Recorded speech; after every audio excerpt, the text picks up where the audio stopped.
Shalom. First and foremost, I want to give all praise, glory, and honor unto Yahweh Bashmi Shai, Basham Kadash. All praise, glory, and honor is due. Double honor to the apostles and elders, a great, most honorable well, and shalom to the elect. Okay, it's another lesson coming at you through the spirit and power of Yahweh Bashmi Shai, Basham Kadash. Okay, and I'm going to go into Revelation, the 19th chapter and the 7th verse. Okay, to the 9th verse. Okay, this is Revelation chapter 19 verse 7. Let us be glad and rejoice and give honor to him. For the marriage of the Lamb is come, and his wife have made herself ready. Alright?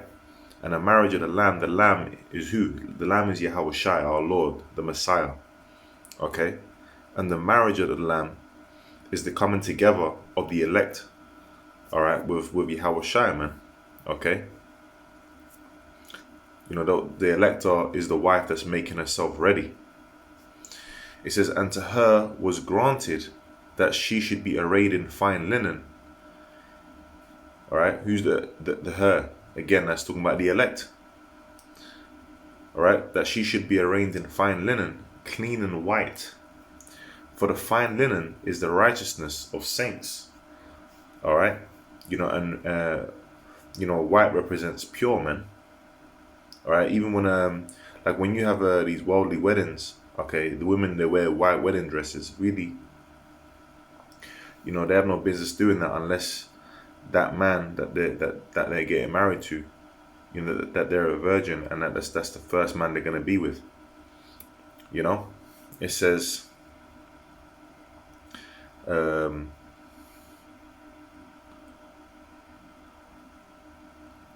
for the fine linen is the righteousness of saints.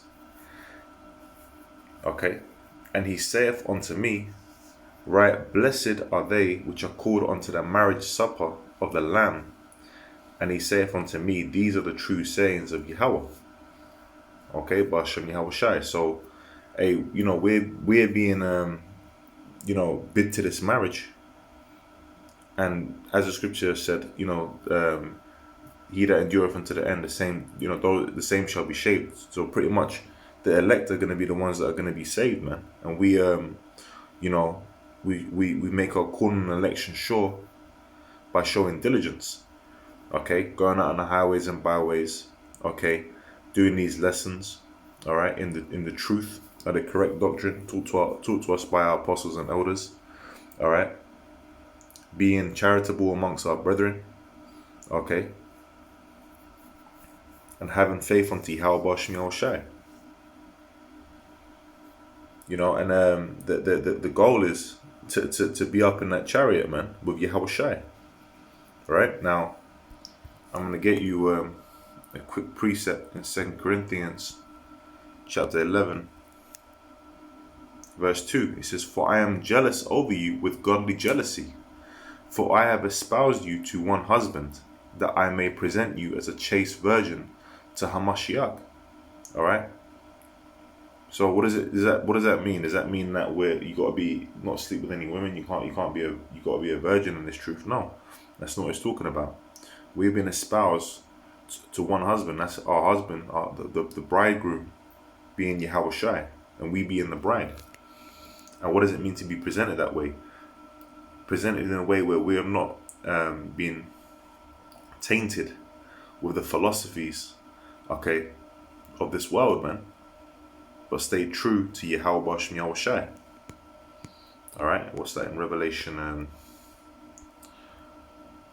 14 verse, let's start from 1. And I looked, and lo, a lamb stood on the Mount Zion, and with him 144,000, having his father's name written in their foreheads. You know, and that's the beginning of the seal, the Tawah. Okay, the name's Yahweh Bahasham Yahweh Shai. And I heard a voice from heaven, as the voice of many waters, and as the voice of great thunder. And I heard the voice of harpers harping with their harps. And they sung as it were a new song before the throne, and before the four beasts and the elders. And that's the song that we're singing now, okay? Right? This truth. And no man could learn that song but 144,000 which were redeemed from the earth. These are they which were not defiled with women, for they are virgins. These are they which follow the Lamb whithersoever he goeth. These were redeemed from among men, being the first fruits unto Yahweh and to the Lamb. Okay? Not being defiled with the women. You know, that's talking about these philosophies, man. The strange woman, okay, that the scriptures talk about. In fact, let me just quickly type that. Strange woman.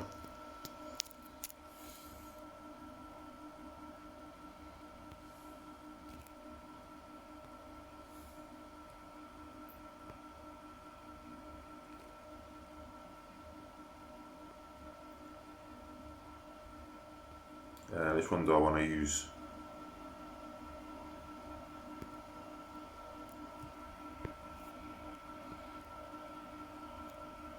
This is Proverbs chapter 7 verse 4. It says, say unto us often to keep my commandments and live, and my law as the apple of thine eye. Yeah, the righteousness of the scriptures. Bind them upon thy fingers, write them upon the table of thine heart. Say unto wisdom, thou art my sister, and call understanding thy kinswoman. Okay, what? The wisdom of the scriptures, the truth.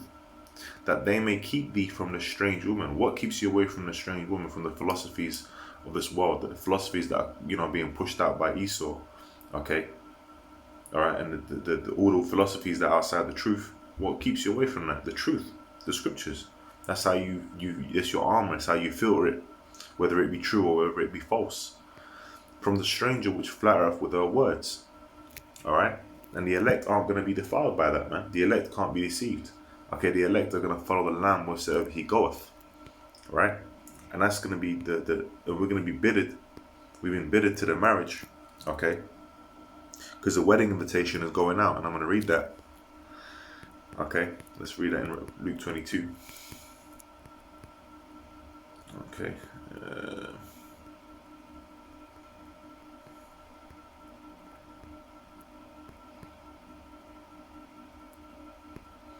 Is it 22?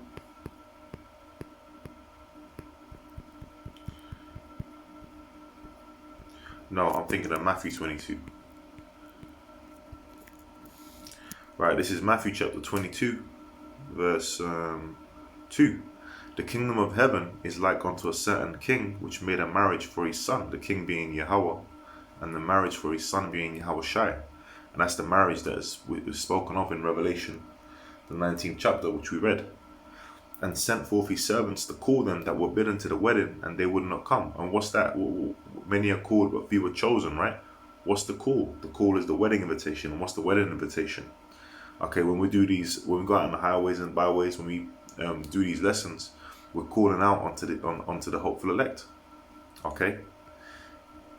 Again, he sent forth other servants, saying, tell them which are bidden, behold, I have prepared my dinner, my oxen and my fatlings are killed, and all things are ready. Come unto their marriage. You know, this is called the marriage supper of the Lamb. But they made light of it and went their ways, one to his farm, another to his merchandise, which are excuses. You know, Jake likes to make a lot of excuses when we teach them this truth, man. Okay. You know, Jake loves to do that. They want to come up with any excuse, but other than to actually take heed to this word and to serve the Lord. And the remnant took his servants and entreated them spitefully and slew them. But when the king heard thereof, he was wroth, and he sent forth his armies and destroyed those murderers and burned up their city. Then saith he to his servants, the wedding is ready, but they which were bidden were not worthy. Go ye therefore into the highways, and as many as ye shall find, bid to the marriage. So we go out on the highways and byways, and that's what we do.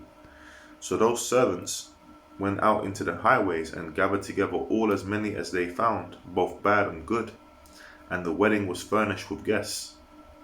And when the king came in to see the guests, he saw there a man which had not on a wedding garment. Remember, it said both bad and good, man. So, you know, many people come into this truth, okay? But not every one of them is of the elect. Because if you're not of the elect, you're going to fall out, right? And it says, and when the king came in to see the guests, he saw there a man which had not on a wedding garment. You know, he wasn't arrayed with this knowledge, wisdom, and understanding, okay? And he saith unto him, friend, how camest thou in hither, not having a wedding garment? And he was speechless. Then said the king to the servants, bind him hand and foot and take him away and cast him into outer darkness. There shall be weeping and gnashing of teeth. So, that's why a lot of people fall out this truth, because they were not the elect. Ultimately, that's what it comes down to. Okay? For many are called, but few are chosen. So this isn't, because the wedding invitation is going out. So you are being called, but this is about the Lord is dealing with the chosen, the elect of the nation of Israel, man. Okay? And also good to read this in Luke 14. Okay, Luke chapter 14 verse 16. It says, Then said he unto him, a certain man made a great supper and bade many, that's Yahushua, and sent his servant at supper time to say to them that were bidden, Come, for all things are now ready. And they all with one consent began to make excuse.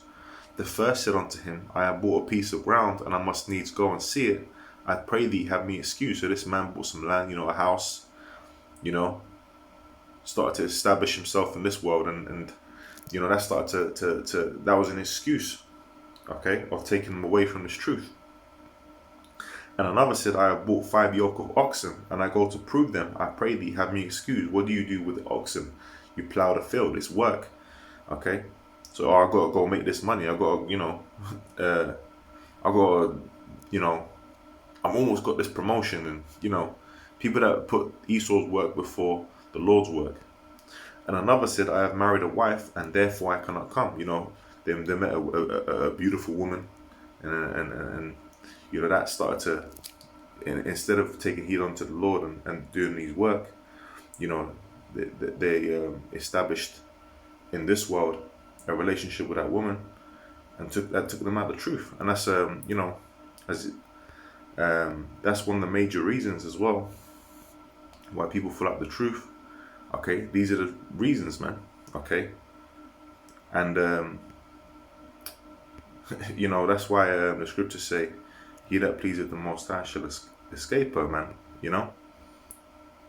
Because we all deal with these things. We all have jobs. Some of us have we have a lot of work, but the Lord will have to put a spirit on you to be able to balance that out and do what you got to do for the Lord. Okay, and be hot, not be on fire for the Lord. That's why it's not good to be too busy. If you're working 3 or 4 jobs for Esau, then how are you gonna find time to study and to teach and do all those things? You don't want to be heavily yoked like that. Okay. And if you got a wife and she taking you away from this truth, then that's not good for you. All right. That's why that's why the scriptures talk about the things that we lose. If you're building up empires in this place and you buying 3 houses, okay, you're running around, you're dealing with all that, then how are you gonna be focusing on this ministry?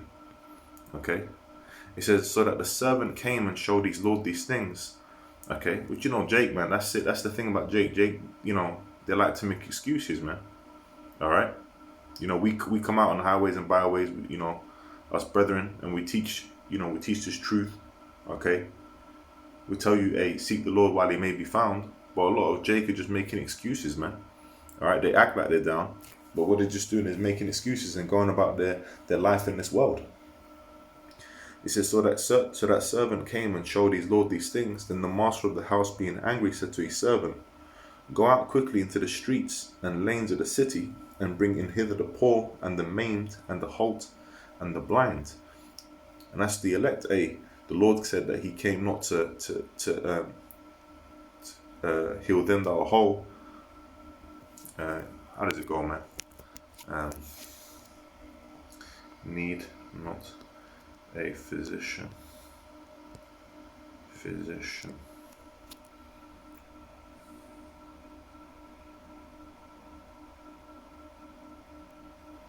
I get the one in Matthew.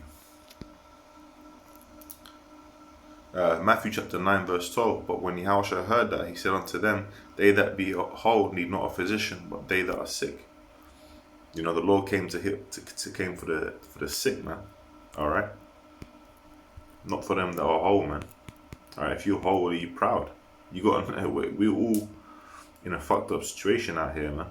All right, so that's who the Lord is dealing with. The Lord deals with the contrite spirit. It says, and the servant said, Lord, it is done as thou hast commanded, and yet there is room. And the Lord said unto the servant, Go out into the highways and hedges, and compel them to come in, that my house may be filled. For I say unto you that none of those men which were bidden shall taste of my supper. Okay, so pretty much, hey, if you want to be tasting of that supper, you want to be in that marriage of the Lamb, you know, that's, you got to be part of the elect, you know, and that's what we all do. We all striving, showing our diligence, okay, to making our calling and election sure, serving the Lord in fear, in humility and sincerity, man, you know. But going back to Revelation 19, you know, that's the marriage of the Lamb that it's talking about there. All right. So you are pretty much bid to this marriage. All right. And the elect are gonna be a partakers of the marriage supper. All right. Of the Lamb, man. The elect are the ones that are blessed, as we read in Revelation the 19th and chapter and the 9th verse. So, hey, Lord willing, that was edifying. You know, just a quick one in the spirit and power of Yahweh Shemel Shai B'Hashem Kakadash. Okay, double honors to the apostles and others, a great millstone, well, and shalom to the elect. Shalom.